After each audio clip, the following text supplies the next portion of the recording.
আসসালামু আলাইকুম। 2010 সালে একটি কালা আইনের মাধ্যমে শ্রেণীকক্ষে ছাত্রছাত্রীদের শাসন করা নিষেধ করা হয়েছিল।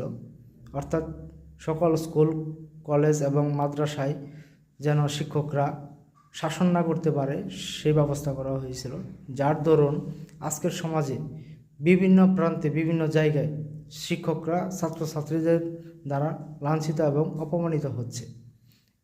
এর অন্যতম কারণ সেই 2010 সালের কালা আইন। আমি অবিলম্বে সরকার এবং দেশবাসীর কাছে আহ্বান জানাচ্ছি যে 2010 সালে সেই কালা আইনটি বাতিলের মাধ্যমে ছাত্রছাত্রীদেরকে শাসন করার অধিকার শিক্ষকদেরকে ফিরিয়ে দেওয়া হোক, এবং সেই অধিকার ফিরিয়ে দিলে অবশ্যই ছাত্রছাত্রীরা শিক্ষকদের প্রতি অনুগত থাকবে এবং তাদের মর্যাদা এবং তাদের প্রতি ভক্তি বৃদ্ধি পাবে।